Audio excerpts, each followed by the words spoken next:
Hello and welcome to the Third Best Deck. This is a Magic the Gathering podcast where we talk all things Commander. My name is Nehemiah. I'm joined today by Ka. What's up, guys? Honestly, I'm so excited for this set that's coming out. I think it'll be the best in 2026. I hope so. Yeah. And at the end of the table, we're joined by Lotus. Yep, I am your local Witherbloom graduate. Graduated this past semester. Very excited to be going back to class. Congratulations. Thank you. Is it a college or a high school? I think it's a college. It's a college? Yeah, because a college, it's like College of Witherbloom, College of Prismari or whatever. Okay. But maybe we'll teach these kids something that we know.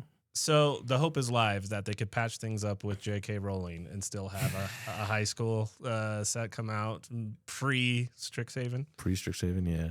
We'll have to see. All right. Well, Strixhaven is exactly what we're going to be talking a lot about today. We have our main topic. We'll go over the cards that we are intrigued by. Because we're on a Commander podcast, we figure we do a little Smoky. Ka, what are we doing with the little Smoky that's Strixhaven related? So this segment is a first. We're going to call it Upgrades, people. Upgrades. So we're going to look at a precon today that's coming out with the new set, the Quandrix Unlimited precon. It has two commanders. The first one is Zimone, Infinite Analyst. It's Simic, which is blue and green in one. And she reads, the first spell you cast with X in its mana cost. Each turn costs one less to cast for each 1/1 counter on her. Whenever you cast your first spell with X each turn, put 2 1/1 counters, and she's an 0/4. That is the main commander. They do have a secondary commander, and that's Primo, the Unbound. It's blue, green, green, X, trample, enters with twice X 1/1 counters on it. Whenever one or more creatures you control with base power 0 deal combat damage to a player, create 0/0 green, blue fractal creature tokens, put a number of 1/1 counters on them equal to the amount of damage dealt. He's a 0/0. So we're basically just going to look at some cards, ask these gentlemen, what cards would you take out of this? What would you guys put in? So Lotus, you want to start? Yeah, so the aim of this deck, and with everything we've done with some of the play testing on them, you want to make big creatures, you want to make big creatures fast. So some of the cards that I was looking to take out were some that I thought were just a little too slow for what we want to get done. They're definitely still useful cards, and this is a precon, right? But since we're doing some quick upgrades, I'm going to get rid of Mana Bloom. It's an X and green for an enchantment that enters with X charge counters on it. You can remove a charge counter from the enchantment to add 1 mana of any color, but you can only do it once each turn.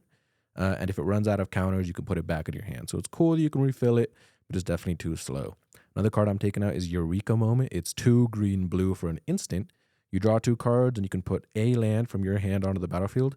Not a bad effect, but we are in Simic colors, so we definitely have more efficient ways of getting that done. Mm-hmm. And then the final one is an artifact called Brass Infiniscope. It's a 4 mana artifact that taps to add 2 colorless. And when you next cast a spell with X in its mana's cost this turn, you can draw a card and gain half X rounded down. Not a bad effect, a little bit of a life gain sub-theme you can go for in this deck, but I definitely think just making big creatures faster is going to be good. Yeah, so those cards, good to take out. What would you put in? Yeah, so I think easily we can put Geometer's Arthropod. It's another card that's from the Strixhaven main set. It's green-blue for a Fractal Crab. It's a 1/4 that cares about you casting cards with X in their mana cost. You can look at the top X cards of your library, put one of them into your hand and the rest of the bottom, so that way you can find your next big spell, your next draw spell, whatever you need. Mm-hmm. Another one is really any card from the Tyramid Warhammer precon, but the one I'm showcasing today is Nexos. It's 1 and a green for a 2/2 human Tyranid. Basic lands you control, tap for 2 colorless, and you can only use that mana to pay for X costs. So definitely better than that Infiniscope and way cheaper. That way you can just get those X costs ramping. Mm-hmm. Final one I would suggest is Aggressive Biomancy from Modern Horizons. It's XX green-blue for a sorcery that creates X tokens that are copies of a creature you control, except they have, when this creature enters the battlefield, fights up to 1 target creature you don't control. That way, if you have other creatures that, already have counters on them that aren't the 0/0 fractals, you can use them to try and do like a mini board wipe of some sort. But do remember that won't really work on your fractals, but there are other support cards that you can try and use instead. Those sound like really good inclusions. Nehemiah, what are some cards that you're definitely going to take out of this pre-con?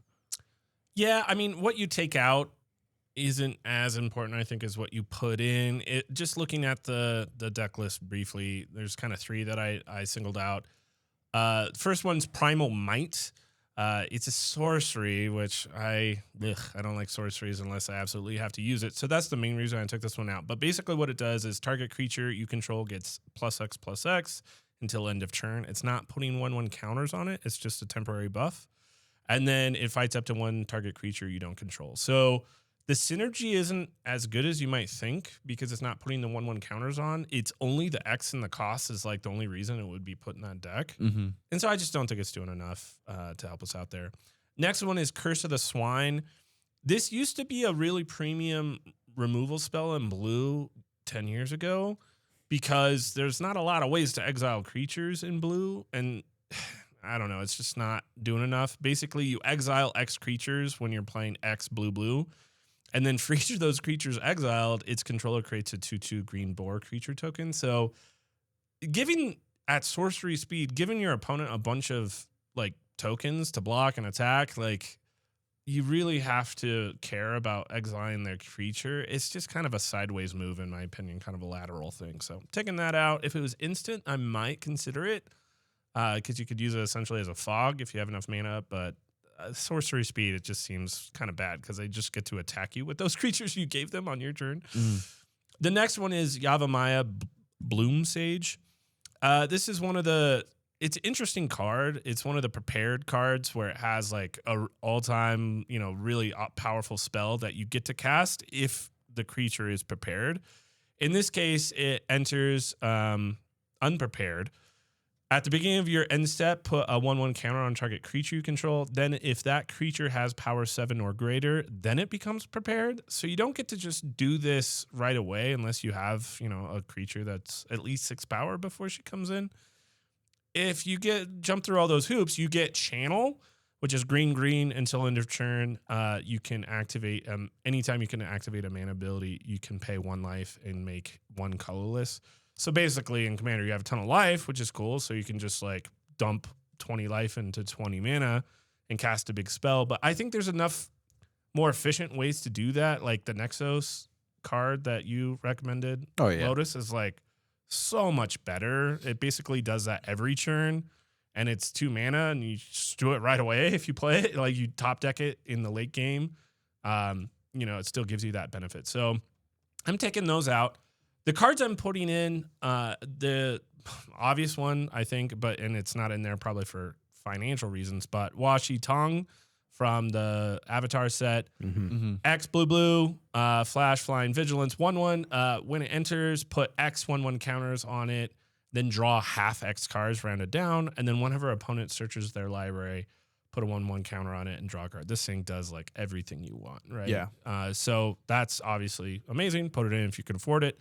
The other 2 are from the main set, Strixhaven. So, we're going to talk more about that for our main topic, but I figure I'd put them in here since nobody had it on their list prior. First one is Mind and Demander. And the more I look at this, the more I want to put it in every deck that can cast it. Not just this X spell synergy, but because of that, it's going to be even better. So Mind and Demander, X blue-green. Sorcery, draw X cards, then you may put a permanent card with mana value X or less from your hand into the battlefield tapped. Now, normally I don't like effects like this, especially at sorcery speed, because you tap out to draw a bunch of cards and then you're just left open. Now, there's a ton of stuff you can put into play, even tapped, that has some kind of effect or usefulness. So I think that can be used maybe with some other smaller changes, putting a Druid of Purification into the battlefield tapped, and you get to blow up a bunch of artifacts and enchantments. That could be a really high impact play, and then also draw a lot of cards. And then the X spell synergies is just going to juice it up even more. Yep. So I kind of like the restriction for it being tapped. I think if it was untapped, it'd be like actually too good, but you can figure out ways to, put a tap creature into play that then gives you a bunch of other creatures. Could do good work. The last one is Berta, the Wise Explorator, I think is how you pronounce it. Extrapolator. Extrapolator. Nope. It's a 4-mana spell. 2 blue-green, 1/4.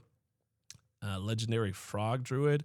I'm actually kind of interested in this for a commander as well. I think could be interesting, but it has the increment ability. Whenever you cast a spell, it doesn't have to be an instant or sorcery, which I kind of messed up when I was first looking at the spoilers. As long as that spell costs more mana than the power or toughness of this creature, you put a 1/1 counter on it. And then it has an independent ability that says whenever one or more 1/1 counters are put on Berta, make 1 mana of any color. There's some infinite combos with this commander. And so I think even if you just play it fairly, it's doing what we want it to do because it also has an X and tap ability. Create a 0/0 green and blue fractal token, put that many 1/1 counters on it. So this is keeping with the theme of the X spell stuff, making those fractals that you need. So I think that's a great inclusion. Awesome. Might have to do that. But yeah, what do you guys think about moving on to our main topic? Let's do it. Lotus, what are we doing? Yeah, so we're going to be talking about top cards and secrets of Strixhaven for Commander, right? These are going to be cards that are both good for the actual 99 of the deck and as well as viable commanders like the Berta Wise Extrapolator we just talked about. We each have, a good list of cards that we think you guys should check out. Some of them are just overall concepts. But yeah, we're going to get into these cards. I guess we'll get started here with Nehemiah. What are some good cards that you want to go with? Or what's one good one? It's your top pick. Yeah, I think my first one I'll lead off with, and we could just cycle through and do one card at a time. Yeah. This is probably the card I'm the most excited for, not because it's the all-time best card in the set, but it's just my strategy and like my little value engine mind likes it a lot. And it's Counselators Duelist. I got some funny, I have to go to college so I can pronounce all these cards. It's a 4-mana, white, black, black. So the casting cost is pretty serious here. It can be a good thing if you're playing with like Devotion or something like that, which I like those mechanics. When this creature enters, draw a card. Each player, including you, loses 1 life. So it automatically replaces itself, which is good. So on its base level, it's not bad. It's a 4/3 too. But it has Repartee. Repartee. Let's do that. I don't know. We got That's to their ask biology. a French friend. Yeah. Whenever you cast an instant or sorcery spell that targets a creature, exile up to 1 target creature. It doesn't have to be the one that you targeted. That's the key thing here. And then return that card to the battlefield under its owner's control at the beginning of the next end step. So basically, anytime you cast an instant or sorcery that targets something, you get to blink anything. That's a very powerful ability. Obviously, if this is in, a deck, I'm going to put it in my Mr. Negative deck for sure because it's already kind of a blinking build that I put with that white-black commander. And so this also kind of forces you to play removal, and we've talked about that too. So if I get to, like, the dream scenario here, and I think this would actually come up pretty often, is I have my commander out. Let's say I have this, or I just a really powerful creature that's like an issue. Somebody wants to kill it. So I hold up mana with a removal spell. If they go to target my threat, in response, I can kill their creature and then blink my creature to save it and get its enters the battlefield effects a second time. So that's like straight up Uno reverse. Like, it's such a blowout. And then on top of all of that, if I just blink this, if I want, I draw a card. So it's like replaces itself if you need to. It's just a really interesting card. And so if you can have some kind of repeatable instant or sorcery way to target creatures, I think that's like a really interesting build around. So it even has potential for like a hidden commander where it's going to be in the 99 and I have ways to find it and I just build around that like feature in particular. Yeah, it could be super fun. I see so much potential in that card and a lot of these other cards in this set. But Kyle, what would you say your top pick is? Honestly, it is Planner Engineering. It's a sorcery, but I don't know. I think it's worth it to get around your sorcery hate, Nehemiah. It's not everything. It's just, what but it's trying to do. green and 3, so it's a little expensive. But you sacrifice 2 lands, search your library for 4 basic lands, put them on the battlefield, tap, then shuffle. And I think this would be really good in like any deck that has like landfall recursion from the graveyard. Like I've seen that you have a Necrobloom deck. Mhm. Like I think that would be really good in it. Because then you get all your landfall triggers. You get 4 of them. So you make a bunch of plants, some zombies, But I think in any kind of like landfall deck, this would be like really good. Like even in a mono green, like with like Tifa Lockhart, where you're doubling her power every single time a land hits the battlefield. So I don't know the math on that, but I four think doubles. it's 32 because you're going to play the land to get your 4th land drop to cast a spell. Yep. So that's 5 land drops. So double it 5 times. Yeah. That's So it's a lot of damage. I think it's that's lethal 32. with That's command. lethal. It's 32 if she's your commander, obviously. Yeah. So you can just That's- and she has trample. So disgusting. Mhm. Like, so I just think that's just so good. That would definitely be my top pick in this set right now. Oh, yeah. So I agree with you. I actually put this on my list until I realized you already had it. Let's go. So I agree. The only note I have on it, and I think it's worth this, but you need to get basics. And there's decks where I only have like 3 or 4 basics in the deck. And so if I play this card, which I very much want to, I'm going to have to put some more basics into the deck. So just be careful with that. Like I would say you want at least 6 or 7 basics so- in your deck before you cast it. One thing that would help out with that, right, is a card that I'm having my Necrobloom deck. It's Root Path Purifier, right? It's an elf that turns all the lands you control and lands in your in your library are all considered basic. So this card, Planar Engineering, right, turns into a 4 mana, sack 2, get any land with that card out too. Yeah. Obviously, that's it's another crazy. piece, Amazing. but it'll also help you keep a strong mana base as long as you can find that elf card. All right, Lotus, what do you have for your... So for me, on the same topic as lands, right, it's just kind of a cycle of lands that are really good that we're finally completing 2 cycles of lands. It's Eclipsed Steppe. It's a Plains Swamp land. And there's Scorched Geyser, which is an island mountain land. Both of these enter tapped unless you control 2 or more basics, right? These are called Tango lands. So we're finally getting the finale for that set, but also in the same colors, Orzhov and Izzet, or what are they? Strixhaven, I forget. But we're also Silver or something, Silver Quill. Silver Quill, and then the Prismari lands, right? Keeping on theme. We're also getting the Bicycle lands, right? They're Plain Swamp and Island Mountain lands as well that enter tapped, but you can pay 2 to cycle those lands out, right? So I'm just glad we're finally getting these lands in because for a long time, especially in these colors, we have, way, more cards that you can easily fetch to, strengthen your mana base. And we know how important those it is to have a good mana base, right? Yep. In our second episode, we talked a lot about fetch lands, and all those lands are fetchable. So, if you have plenty of lands or you don't care about surveilling on turn 1, you can grab one of the cycler lands just so you know that's one less land coming into play tapped to get it out of the way, or, later in a turn when you don't need to hit your mana curve. Yep. But now, what's your number 2 pick, you would say, Nehemiah? What's another really good card that you've been eyeing? I'm going to go with this is going to be like a new pet card because I think this card is going under the radar already. And it's my favorite. Second favorite maybe behind that Duelist. Abstract Performance. Now, I've already kind of shared my philosophy on like playing Commander and how much of it should be a negotiation or involve other people on your turn. And this is a perfect example of that. So I'll read it real quick. It's a sorcery. 6 mana, 5 and 1 blue. So very easy to splash this card too, because it's only that single blue pip. It says, exile the top 4 cards of your library in a face down pile. Then exile the top 4 cards of your library in a face up pile. So that's 8 cards deep into your deck.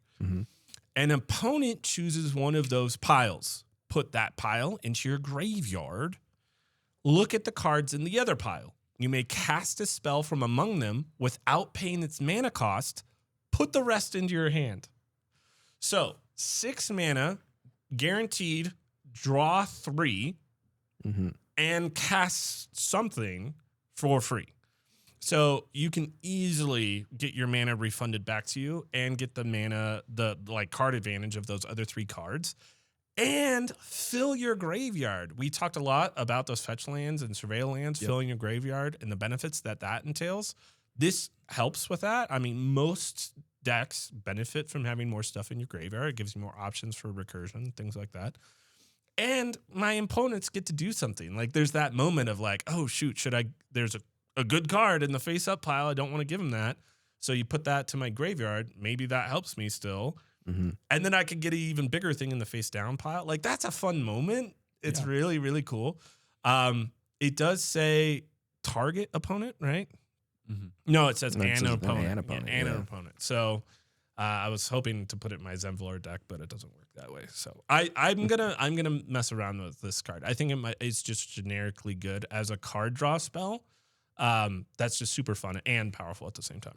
For like as a new player, when I think of like drawing a card, like would you guys say that to draw a card 2 mana, that's a good spell, like a good cost for that? We say 2 mana to draw. So like you're drawing 3, right? Or exiling top 4. So it's something you're kind of drawing 4. So that's like already mana efficient, would you say? Or? Yeah, I mean, if you're doing strictly mana, you want to get to 1 mana for each card. Like those are the best draw spells, typically burst ones. Anything over that is amazing, like Mystic Remora or anything like that. Mm-hmm. The reason this is still good is because you're cheating on the mana. You get to add to the board. So it's very similar to that X spell that I talked about earlier, the Mind into Matter. When you can draw and progress the board, that kind of counts as like a creature spell or like progressing your game plan while you're drawing. Those are very powerful, and I like those cards because you're not just taking lumps on the you're next getting round, 2 for 1 right? at least. Yep. Okay, cool.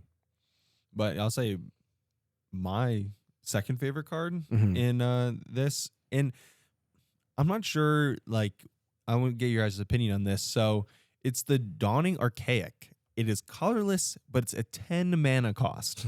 It's a little expensive guy. Legendary creature avatar. This spell costs 1 less for each instant or sorcery spell in your graveyard with reach.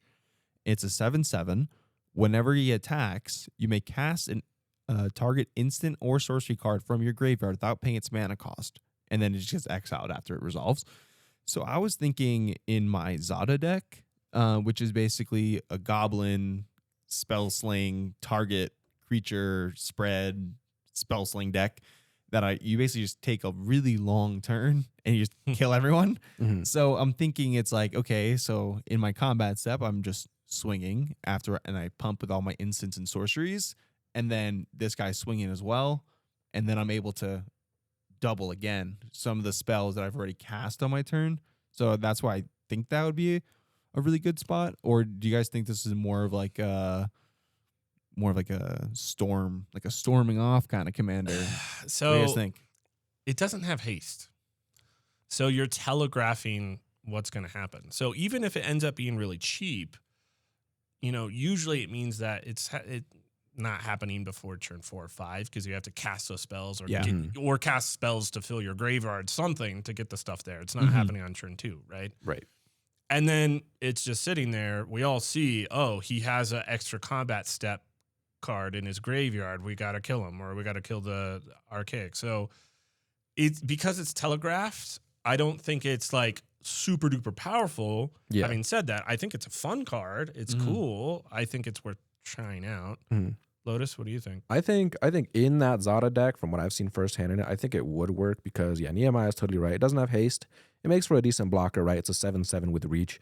But in that Zada deck, so many of those cards will pump your creatures, give them haste, and then you can use it. It's officially a 10 cost, so you can kind of use it as a finisher, right? Like if you have an extra combat spell or something that gives your creatures, I don't know, some other type of overrun effect in that deck. I think especially if it's fitting on your theme, it'll be super useful. Or if you really need to get like, even like in another deck, maybe I wouldn't throw it in any deck, right? But if you just have like a crucial piece of removal, an Anguished Unmaking or something in your graveyard, and you can get rid of, something else just by swinging a 7/7, and hey, if they block it, you get rid of one of their creatures too. So I think it's pretty good. It definitely wouldn't fit in every deck though, but I do like the card. It's a cool guy. Awesome. That makes me feel good. You guys are kind of on board. I'll take it. Big spell deck. I want to cast like a 8-drop from my graveyard with him. I think that's where most of your instant sorceries in Zada are like one and two mana. one mana so it's cost. kind of like, okay. But I can double my creatures, all of my creatures' power, and then double it again. Yeah. Or I draw a card for each like creature I have or whatever. I don't know. Yeah. I think it'd be good.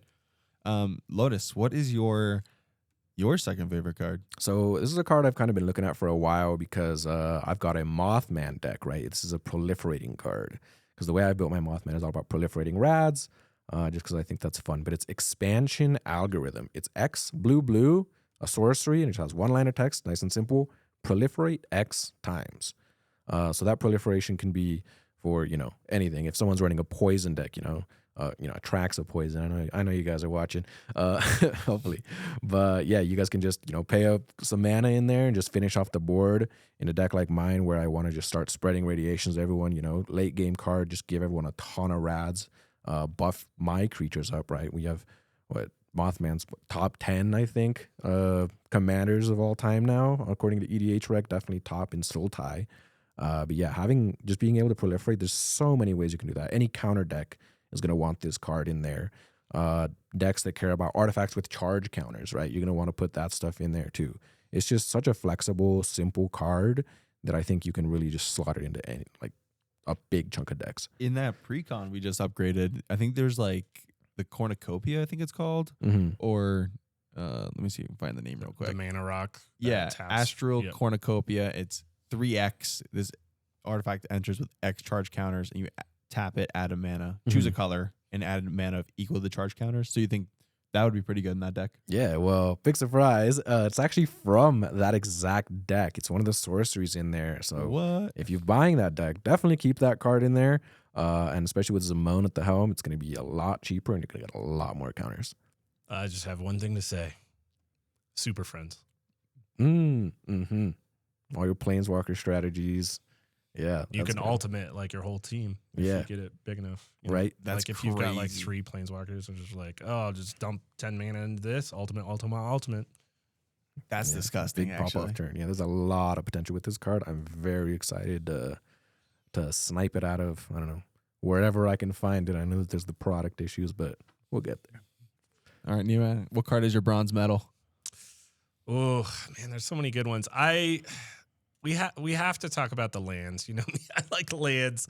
So there's another cycle of lands. The commander and the set itself is juicing up the lands for commander players, I think, specifically. So there's a new cycle of turbulent lands. So I've got Turbulent Springs as an example. It's got the land types. So that's 3 different cycles of lands between the commander and the set itself that have land types. So I actually expect fetched lands to kind of spike after this set because they work so well with these cards. But this one says, when this land enters untapped or tapped unless your opponents control 8 or more lands. So that's total. So what I like about this design is that if you go last, this is actually kind of a benefit to you because you're much more likely to fetch it up and bring it into play untapped if you're on like turn 3, if you're the last player. But if you're on the first player on turn 3, then your opponents only have 6 lands. So I like this design because it helps balance out the issue of the first player going first having such a big advantage. But even then, like doing it on turn 4 is still pretty solid. And then from then on, it's going to work that way. So I think these are incredibly useful lands to be findable. I think they're probably in the top 4 of the fetchable lands that you can find. I would say Surveil, number 1, Shocklands, number 2, Tri-lands, number 3, and then these at number 4. Yeah, I totally agree. It might end up being better than Tri-lands, but we'll see. Okay. Yeah, no, I definitely really like them because, even if you have it in your opening hand and you don't go to fetch it and you are only playing a 2-color deck, worst case, you play it turn 1 if you don't have a turn 1 play or you don't want to, instill fear into someone with like a 1 blue counter spell, right? Just play a tap, no big issue. If not, later on, get it in and fix your mana. It's really good. Art's sick on all of them, too. Yeah, the art's fun. The set spirals has awesome art. I love it. Cool. I love it. Ka, what's your bronze medal? My bronze medal Yeah, I'm gonna go with Bogwater Lumerette. It is green and black. It's a 2-cost 2/2, and whenever this creature or another creature you control enters, you gain 1 life. I was actually talking to, because you guys know I do my social media stuff. I posted about this card, and I was talking to a guy in the comments. And he's like, "This is going my Lathril deck," and I was like, "That's a great idea." So you guys know who Lathril is? Lathril is basically a elf commander. It's like green black, I think 2, and then whenever she deals combat damage, you create like that many elf creature tokens. So, and then you can tap her to tap 10 untapped elves, and then each opponent loses 10 and you gain 10. So I think like you can just like, especially you're in black, so you can in theory have like the an infinite combo instantly just by playing creatures. With the exquisite blood, I think that's what it is, right?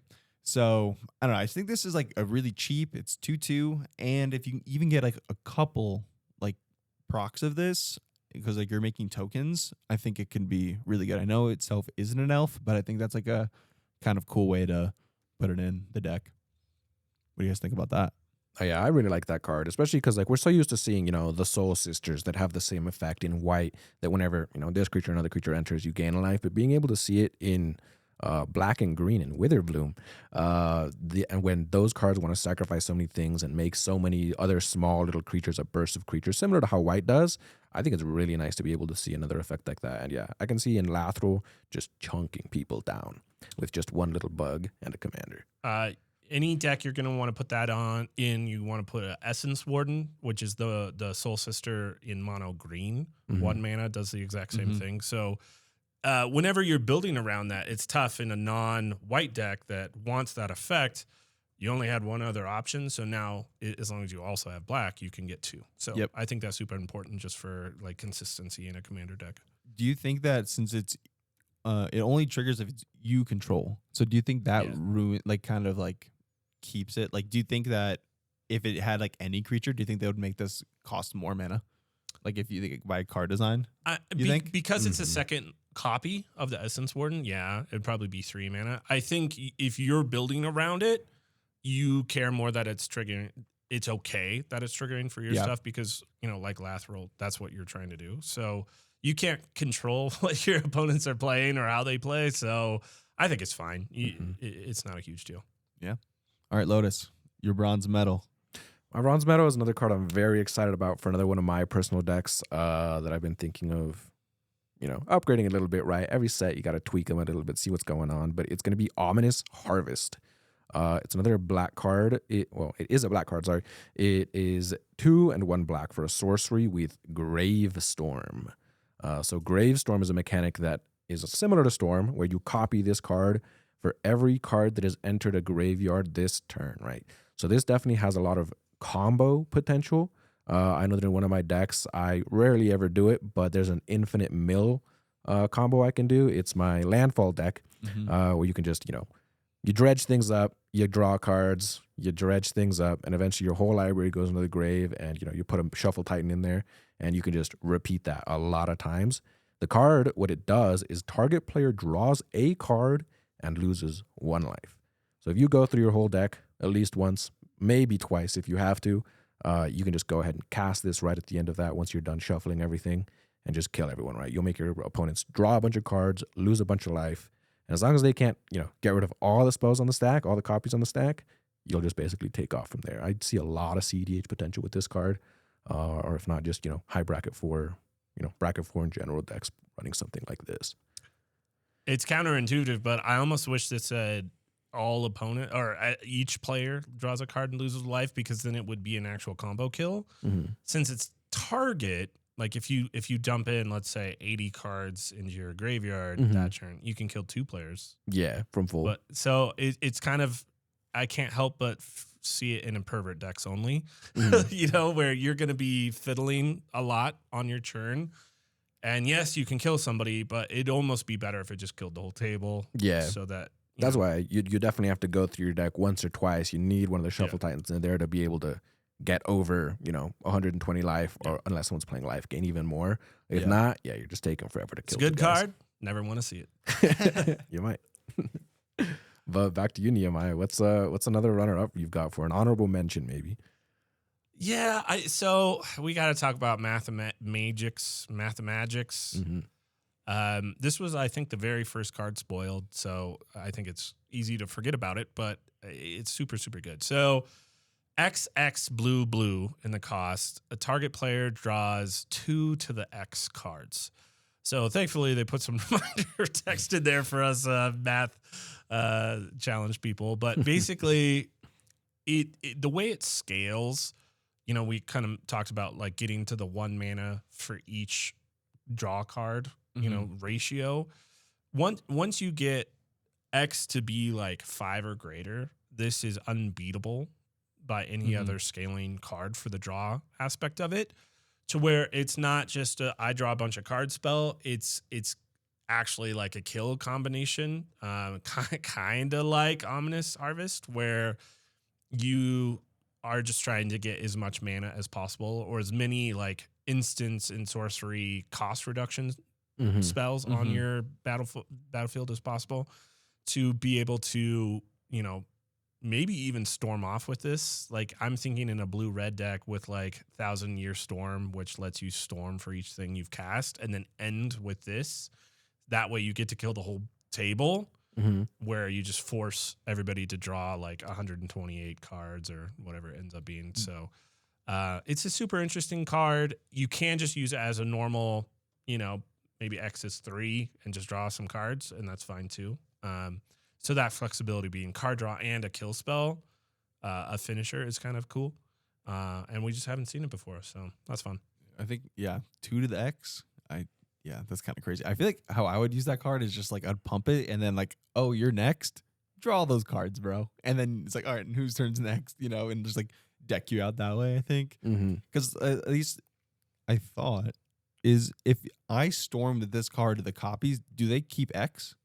Yeah, whatever. Oh, they do. Paid I thought they. yes. I thought. Okay, I thought it was not that way. No, they changed it a while ago. So like mana costs stay with copies now. Okay. But I think I worked that way. So that's insane. Okay, I'll probably use it that way. Yeah, 1,000-Year Storm. That's so good. Right. Yeah. So even if your X cost in 1,000-Year Storm is like 2, right? You're still gonna storm out someone and just get through their whole deck. It's gonna be really good. That's really cool. Because it's not on our list, I'll just mention it real quick because it does the same thing as 1,000-Year Storm. Is one of the new dragons, the Prismari, the Inspiration. It's 7 mana, 7/7 flying ward, pay 5 life, instant and sorcery spells you cast have storm. Yep. So that is very similar to 1,000-Year Storm. Only 1 more mana, and it can be your commander. So that's crazy. Should probably be partnered with the Mathemagics. All right, my honorable mention. And I just love this card. Is Lorehold Charm. It is 1 white and 1 red. Choose one. And charms all have pick like 3 different options. So first option, each opponent sacrifice a non-token artifact of their choice. Next one is return target artifact or creature card with mana value 2 or less from your graveyard to the battlefield. And then the third one is creatures you control get +1/+1 and gain trample. And I think for 2 mana, like we've talked about my Iroh deck for like I think almost every episode. I want to put this in here just because I know I have some ally synergies that I can pull out some cards. I can also remove some artifacts from your guys' board, as well as I can maybe go for a kill. I just need trample, and then give my allies a little more of a little boost, and then give them trample. So I think for an instant, I think it's really, really awesome. What's the mode that you're like thinking is the primary mode? The one you're going to use the most? Yeah, I would say return target artifact or creature card with 2 or less from the graveyard to the battlefield. I feel like in those colors, at least from what I know with my limited knowledge of the colors, that's not very common. At least in my experience, maybe it is. Maybe you guys can correct me, but in what I've seen, that it's not that common to get like creature cards. I think artifact recursion is pretty common, but not the creatures. Yeah. I don't know. In Yeah. white, maybe, but yeah. Yeah, I mean, there's always Sun Titan, right? You know, Yeah. the Oh, man true. himself. But So having True. extra things that let you do that as well, especially on a charm where you can be so flexible. Like, you know, there's no reason to hate these cards ever. They're really good. I think more people should play them, just because they give you so much flexibility. So yeah, I love that card, Ga. All But right. What's yours? for me, my number 3 pick is, I think, kind of just an overarching theme, right? You know, we talked a little bit about the dragons, but I'm going to go into, you know, cards like Yavi Maya, Bloom Sage, which I know we're taking out of the Zamone deck. But cards like that, right, with Emeritus of Ideation, these are the ones that have reserve list cards on them. Obviously, these are going to be very good in any deck because these cards, you know, formally banned, right? Emeritus of Ideation is 3 blue, human wizard. He does stuff, he's prepared, but he has Ancestral Recall on him, right? So it's 1 blue as a prepared spell on him. It's an instant for target player draws 3 cards, right? So back on that topic that we were talking about, mana value for multiple cards, there's a reason this card isn't printed anymore. It's just because it's, you know, insane. The value is just crazy there. You can even do that, you know, at cEDH levels in response to someone, Thassa's Oracle, right? Exiling their whole deck, going for the win con. You can just say, hey, in response, Ancestral Recall, draw 2 cards. They'll deck out and lose the game. The other one, right, Yavi Maya Bloom Sage, this one has Channel on it. It's 2 green for a sorcery, and until end of turn, and anytime you could activate a mana ability, you can pay 1 life. If you do, you add a colorless. A little slow either way, not as good as, you know, Ancestral Recall on a card, but in order to get that card prepared anyway, but you just have a lot of potential if you want to cast something really big. Maybe, I don't know, you put it in a Devoid Eldrazi deck or something. But yeah, all of those cards are pretty nuts. I can see a lot of potential if their price is going up, but putting it in a lot of decks. Yeah. So, Nehemiah, what's your next card? Well, I think we got to talk about the dragons. So I think of all the new Elder Dragons that are coming out, the Lorehold one seems to be the most popular one, at least initially, as far as like EDH rec decks that are already submitted for it. But I'll read it if you haven't seen it. It's a 5 mana. I think that's kind of what makes this particular one so pushed, is it's so good for only 5 mana. It's a 5/5 flying haste for 5 mana. That's already like really good stats. And then it says each instant and sorcery card in your hand has Miracle 2 colorless mana. At the beginning of each opponent's upkeep, you may discard a card. If you do, draw a card. So I have a couple Miracle decks that I've made before, and the strategy of like trying to draw on your opponent's turns, because it's the first card you've drawn this turn, it doesn't have to be your turn, is you devote probably like 5 or 6 cards in your deck just to that ability to draw on somebody else's turn. This has it stapled to the same card that gives you the miracle benefits. So this is like so freaking broken, because you don't have to put all of those cards. I mean, you still might have a few, you know, but if the commander's not on the battlefield, then you don't have the miracle ability anyway. So I would just argue those cards that you put in your deck to draw on other people's turn, you just put more mana ramp in there, so you can just keep casting Lorehold the Historian over and over and over again, because he's like a level 1 DEFCON 1 threat that people have to kill. And so it's really good for the creative juices. I think in a year's time, people will be sick of seeing this card because everybody's going to be playing it and using it. So. Well, yeah, I can definitely see. One of my friends has a deck with the old Lorehold on it. It's a Dragon's Approach deck. So you cast it. It's a 3 mana, red and 2 is Dragon Approach. You cast everyone. You drain everyone for 3. And if you cast 5 of them, you get a dragon. Any dragon from your deck. So being able to just, I don't know. I hoped I can get to see him, you know, play it with the new Lorehold and just Dragon's Approach, Dragon's Approach, Dragon's Approach, and just see decks like that be more consistent. But yeah, that's a fun way I'm hoping to see it played, but I know people are going to do nasty things with this guy. But Cod, do you have any of the dragons selected?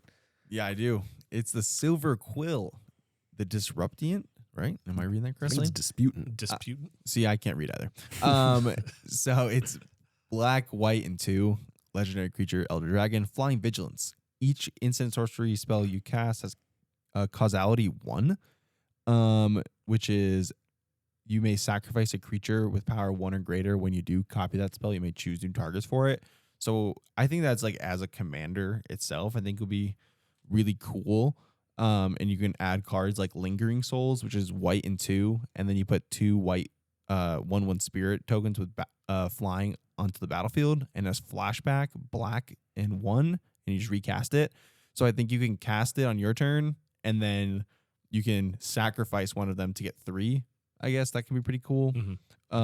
Or you can do Spectral Procession, which is either 6 colorless or 3 white mana, and you create 3 more tokens. So I think if you can have like just some kind of sack fodder, like Reassembling Skeleton on the battlefield, and you're casting these cards, you sack it, and then you just get 6 creatures for 3 mana or 4 creatures from Lingering Souls. Because they feed each other, right? Exactly. Because you're creating creatures with instant sorceries that are getting doubled.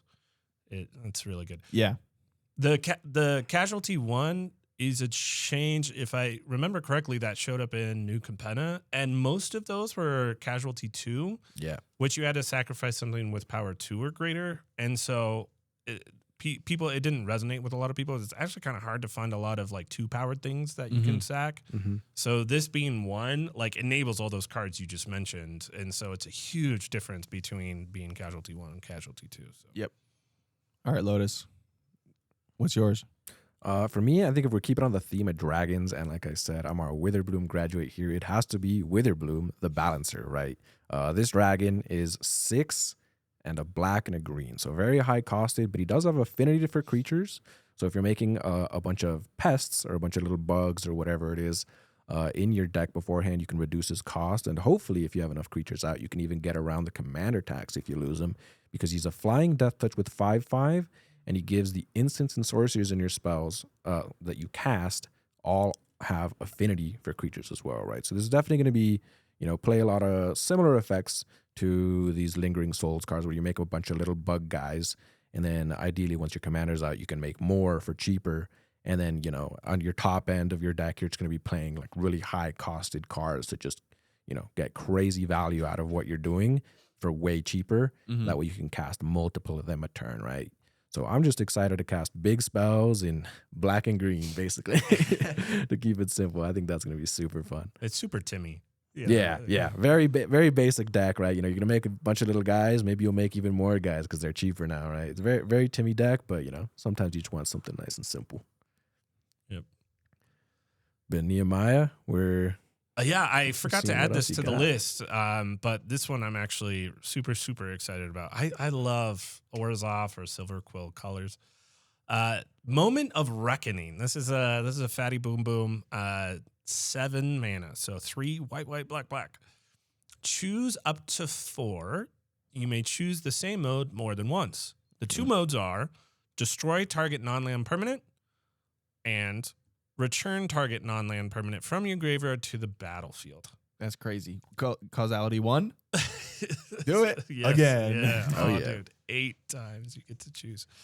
This is incredibly flexible because in a game of Commander, like having a way to kind of slow down whatever deck is, jumped out to the lead is super important.